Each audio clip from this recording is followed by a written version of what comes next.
Hello students, today we are going to discuss about matter in our surrounding जो आपकी 9th class की science का first chapter है। इस वीडियो में हम डिस्कस करने वाले हैं मैटर के बारे में, मैटर क्या होता है और characteristics of particle of matter की डिफरेंट कैरेक्टरिस्टिक्स कौन कौन सी हैं और डिफ्यूजन के बारे में हम इस चैप्टर में डिटेल में पढ़ने वाले हैं। इस यूनिवर्स में जितनी भी चीजें हैं, जो भी ऑब्जेक्ट आपको दिखाई दे रहे हैं, आप हैं, मैं हूं, इस आप लैपटॉप में पढ़ रहे हो, फोन देख रहे हो, जो भी चीज का आप यूज कर रहे हो, वो हर चीज आपकी मैटर से बनी हुई है। तो मैटर ऐसी क्या चीज है जो हर दूसरे ऑब्जेक्ट को बनाने के लिए रिस्पॉन्सिबल है। तो आज हम इस मैटर के रहस्य को सुलझाने वाले हैं। तो चलिए सबसे पहले हम देख लेते हैं व्हाट इज मैटर। कोई भी ऐसी चीज जो स्पेस ऑक्यूपाई करती है और जिसका कोई ना कोई मास होता है। अब तो ये तो बात हुई भाई डेफिनेशन की। कोई आपसे पूछता है, जैसे हम ऑफलाइन क्लास में भी पढ़ाते हैं, तो उस टाइम पे जब बच्चों से पूछते हैं कि मैटर क्या होता है, अगर आपको बताओ तो बताइए, तो उस टाइम पे वो यही जवाब देते हैं कि कोई भी ऐसी चीज जो स्पेस घेरती है और जिसका कोई ना कोई मास होता है। ये तो भाई रटी रटाई डेफिनेशन हो गई। इससे समझ में क्या आया आपको? क्या समझते हो आप इस डेफिनेशन से? इसमें दो तीन चीजें आई हैं, जैसे मास आया है। मास से आप क्या समझते हो? मास क्या होता है?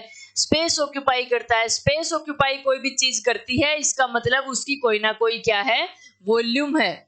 अब ये वॉल्यूम क्या चीज है, इन सभी चीजों के बारे में जब तक आपको नहीं पता होगा, तब तक आपको मैटर की डेफिनेशन के बारे में कैसे समझ सकते हो। तो इसकी हम चीरफाड़ करते हैं मैटर की डेफिनेशन की, और इसमें से अलग अलग चीजें बाहर निकाल लेते हैं और उनके बारे में एक एक करके डिस्कस कर लेते हैं। सबसे पहले हम बात करते हैं मास के बारे में। मास क्या होता है? जैसे इस डेफिनेशन में दिया हुआ है, हैज मास। मास होता क्या है? देखिए, कोई भी चीज, मान लिया ये पेन है, ये पेन कितने पार्टिकल से मिलके बना हुआ है, कितने पार्टिकल्स भरे हुए हैं इस पेन के अंदर।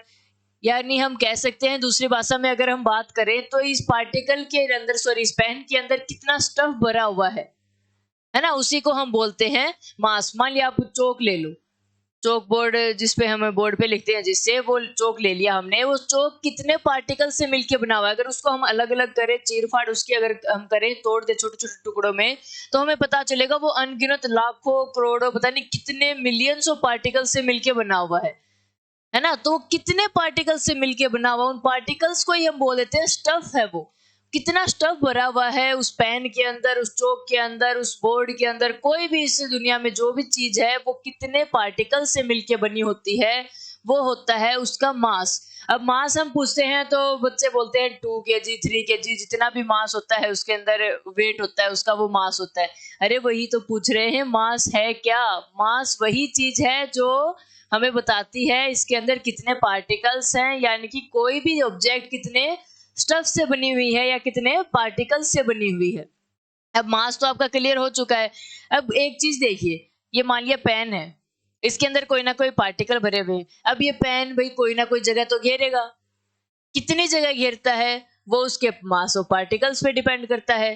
किसी के मान लिया ज्यादा पार्टिकल से बनी हुई हो, ज्यादा जगह घेर लेगी। आप बैठे हुए हो, आपने कितनी जगह घेर रखी है, टेबल है, कोई टेबल ने कितनी जगह घेर रखी है, चेयर ने कितनी जगह घेर रखी है, वो डिपेंड करता है उसके अंदर पार्टिकल्स कितने हैं, उसके अंदर मास कितना है, उसके हिसाब से वो वॉल्यूम को कवर करेगा। तो एक जो भी पार्टिकल्स, जो भी ऑब्जेक्ट जितनी जगह कवर करती है, उस जगह को जो स्पेस कवर करेगा उसको हम बोलेंगे वॉल्यूम। तो वॉल्यूम को हम बोल सकते हैं स्पेस। ठीक है, आई होप आपको ये दोनों चीजें समझ में आई होंगी। ये कीवर्ड्स हैं मैटर की डेफिनेशन के लिए, मास एंड वॉल्यूम। आगे हम देख लेते हैं, एक तीसरी चीज आती है, इनसे रिलेटेड हम यहाँ पे लिख लेते हैं ताकि हमें देखने में आसानी हो। मास क्या था? स्टफ था या फिर पार्टिकल्स थे? स्पेलिंग गलत होगी। देखिए, वॉल्यूम, वॉल्यूम क्या होता है? वॉल्यूम क्या था? स्पेस कोई भी कितनी ऑक्यूपाई करती है कोई भी चीज। डेंसिटी तो आपने सुना ही होगा, जैसे आप फिल्मों में भी देखते हो, कोई एक हीरो हीरोइन होते हैं या फिर कोई भी बंदा है जो फॉरेस्ट में फंस जाता है, जंगल में, घने जंगल में फंस जाता है। अब उस फॉरेस्ट को हम घना किस हिसाब से बोल रहे हैं, किस बेसिस पे हमने ये डिक्लेयर कर दिया कि वो फॉरेस्ट घना फॉरेस्ट है, डेंस फॉरेस्ट है? हमें कैसे पता चला? मान लिया 1 किलोमीटर का एरिया है, जैसे बोलते हैं ना कई बार, उस 1 किलोमीटर 2 किलोमीटर तक तो बहुत ज़्यादा डेंस फॉरेस्ट था, बहुत ज़्यादा घना जंगल था। वो कैसे कैसे पता चला?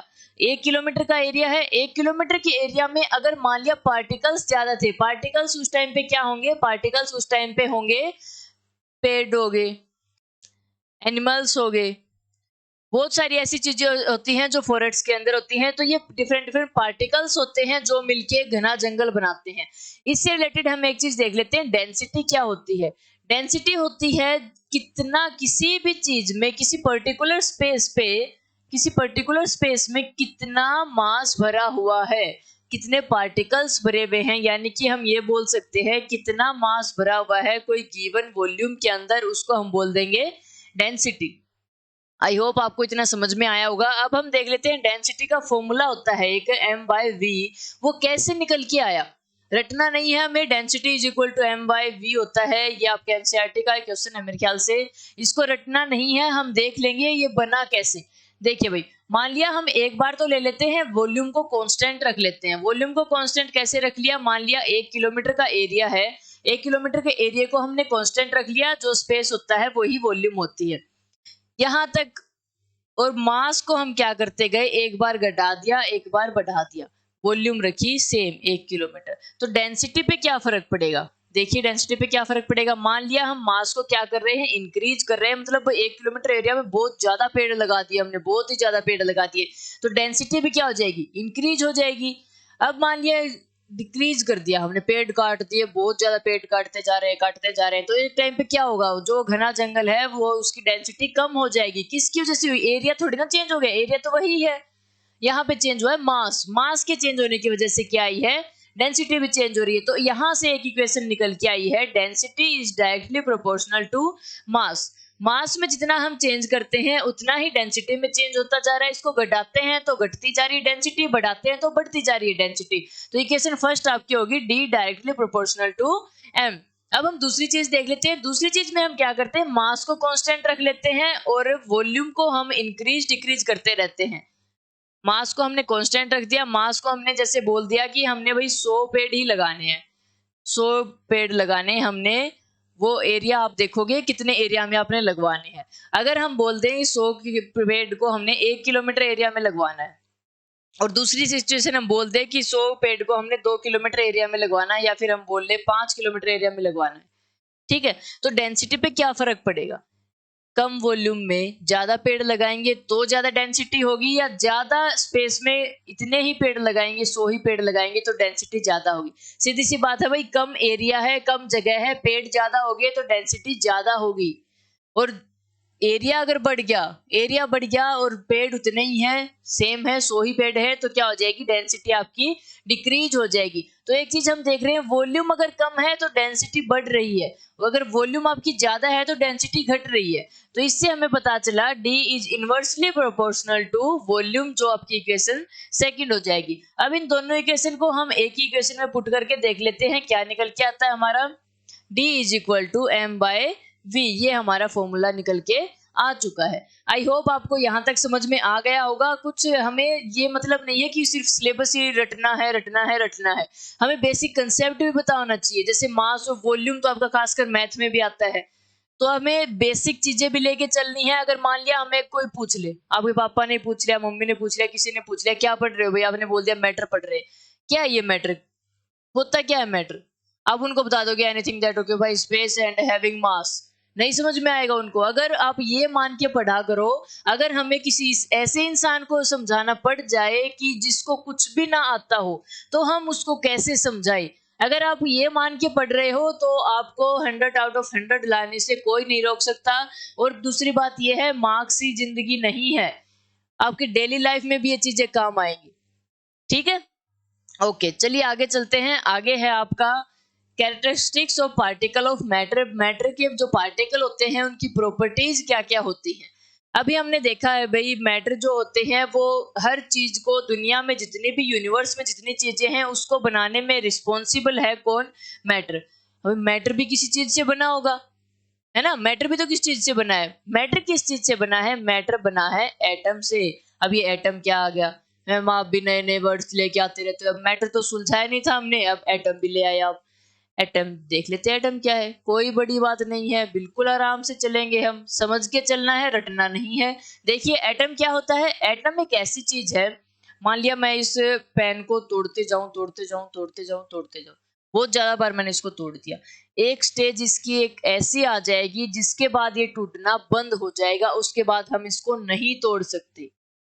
ठीक है। एटम एक ऐसे पार्टिकल्स होते हैं, वेरी टाइनी पार्टिकल, सबसे स्मॉलेस्ट पार्टिकल ही आपका इस दुनिया में होता है एटम, जिसको हम आगे तोड़ ही नहीं सकते। साइंटिस्ट ने बहुत ज्यादा एक्सपेरिमेंट किए, वो पार्टिकल्स को तोड़ तोड़ के देख रहे थे कि कहाँ तक जाके हम तोड़ सकते हैं, कहाँ तक इसकी लिमिट है। तो उनको उन्होंने देखा कि एटम तक पहुंचने के बाद हम पार्टिकल्स को डिवाइड नहीं कर सकते, इनडिविजिबल हो जाते हैं उसके बाद पार्टिकल्स। तो एटम एक ऐसी चीज बन गई जो स्मॉलेस्ट पार्टिकल है इस यूनिवर्स में, जो सबसे छोटा पार्टिकल है वो है एटम, जो आगे इनडिविजिबल है। अब एटम से बने होते हैं मैटर, बहुत ज्यादा एटम्स ने मिलके क्या बना दिया, एक मैटर बना दिया। बहुत ज्यादा मैटर ने मिलके दूसरी चीज बना दी, कोई भी चीज, है ना। तो हमें पता चल जाता है कि matter are made up of tiny particles, बहुत छोटे छोटे पार्टिकल से मिलके बने होते हैं। इसका एक एग्जांपल भी हम देख लेते हैं। जैसे आप देखते हो डेटोल से नहाते हो, आप लिक्विड डेटोल डाल देते हो ना, जैसे चोट वगैरह लग गई, एक डब्बे में आपने डेटोल डाल दिया, उसमें पानी मिला दिया, थोड़ा सा डेटोल डालते हो आप, क्या होता है उसकी स्मेल आपकी बहुत टाइम तक, मान लिया उस पानी को भी आप निकाल देते हो, दूसरा पानी उसमें डाल लेते हो, फिर भी उसकी स्मेल थोड़ी थोड़ी रह जाती है उस डब्बे के अंदर, उस पानी के अंदर आ जाती है। फिर वो, इससे हमें क्या पता चला कि बहुत ज्यादा पार्टिकल्स उसके अंदर है, millions of trillions of particles होते हैं उस डेटोल के अंदर, जो कहीं ना कहीं आपके रह ही जाते हैं। इतने ज्यादा अगर पार्टिकल डिजोल्व हो रहे हैं किसी के अंदर, वो इतनी आसानी से नहीं निकलेंगे। इसी वजह से हमें पता चलता है कि मैटर आपका बना होता है बहुत छोटे छोटे छोटे छोटे पार्टिकल से, जिनको हम बोलते हैं एटम। चलिए आगे देख लेते हैं हम। आगे आपकी सेकंड इसकी प्रॉपर्टी है particle of matter having space between them. अभी हमने देखा पार्टिकल्स के कैसे होते हैं, वेरी टाइनी होते हैं। अब हम देख रहे हैं उनके बीच में स्पेस होता है। ये बात हम कैसे प्रूव करें कि particle of matter having space between them. देखिए आप क्या करते हो, नींबू पानी बनाते हो, गर्मी आई हुई है, बहुत ज्यादा गर्मी है, तो उसलिए आप, इसके लिए आप क्या करते हो, नींबू पानी बनाते हो। नींबू पानी बनाने के लिए क्या लिया आपने, पानी लिया, उसके अंदर चीनी डाल दी, चीनी को आप डिजोल्व कर रहे हो। थोड़े टाइम के बाद क्या होता है, चीनी पता नहीं कहाँ गई, डिजोल्व होगी उसके अंदर। अब डिजोल्व होने का मतलब क्या है, डिजोल्व होने का क्या मतलब हुआ, हम बार बार बोल देते हैं घुल गई उसके अंदर, घुलने का क्या मतलब है भाई, कहाँ गई वो। देखिए पार्टिकल्स थे, ये पानी के पार्टिकल है, मान लिया जो येलो कलर में हमने बना रखे हैं, ये हम मान लेते हैं पानी के पार्टिकल्स हैं। पानी के पार्टिकल्स के बीच में देखोगे आप स्पेस होता है थोड़ा थोड़ा, जो आपने चीनी डाली वो इन स्पेस के अंदर जाके छुप के बैठ गई। ठीक है, जो पार्टिकल के बीच में स्पेस था उनके अंदर जाके छुप के बैठ गई। एक स्टेज ऐसी आएगी, ये पानी के बीच में जो स्पेस है ये फिल हो जाएगा, जो बाकी जो चीनी बच जाएगी वो डिजोल्व होना बंद हो जाएगी। मान लिया आप एक कप पानी में एक ग्लास चीनी डाल रहे हो, क्या वो सारी चीनी डिजोल्व हो जाएगी, नहीं हो सकती, क्योंकि उसको ज्यादा स्पेस चाहिए। लेकिन पानी थोड़ा सा है, पानी के बीच में जितना स्पेस था वो तो जितना कवर कर सकती थी चीनी ने उतना कर लिया, बाकी बच गई वो कहाँ जाएगी, वो पड़ी रहेगी ऐसे की ऐसे। तो जो एक क्वेश्चन आता है इससे रिलेटेड आपका एमसीक्यू बन सकता है, बहुत ज्यादा इंपॉर्टेंट है। कैसे बन सकता है कि मान लिया हम चीनी डालते हैं, शुगर डिजोल्व करते हैं वाटर के अंदर, तो क्या वाटर का लेवल इंक्रीज हो जाएगा या सेम रहेगा, सेम रहेगा। क्यों, क्योंकि उसने कोई अलग से स्पेस नहीं कवर किया है, वो उन्हीं पार्टिकल्स के बीच में जाके बैठ गई है जो पानी के पार्टिकल्स थे, तो कोई अलग से थोड़ी ना कवर किया उन्होंने, पानी के उसके अंदर ही गए हैं वो। ठीक है, तो इससे हमें क्या पता चल सकता है, particle of matter having space between them. एक आपका एनसीईआरटी का क्वेश्चन भी है कि डाइवर्स जो होते हैं वो पानी के अंदर कैसे स्विम कर लेते हैं। इससे भी हम पता लगा सकते हैं कि पानी के अंदर स्पेस होता है पार्टिकल्स के बीच में, उस स्पेस के अंदर हम घुस जाते हैं, फिर हाथ ऐसे पीछे करते हैं तो स्पेस और ज्यादा आपका हो जाता है। इसी वजह से हम उसके अंदर डाइव कर सकते हैं। क्या किसी सॉलिड के अंदर, दीवार के अंदर आप घुस सकते हो, दीवार के अंदर टक्कर मार सकते हो, नहीं मार सकते, क्योंकि उसके पार्टिकल्स के बीच में कम स्पेस होता है, ना के बराबर स्पेस होता है। ठीक है जी, चलिए आगे हम देख लेते हैं कि particle of matter are continuously moving. जो पार्टिकल होते हैं मैटर के वो मूव करते रहते हैं लगातार। इस बात का हमें कैसे पता चले, इसका भी एग्जांपल देख लेते हैं।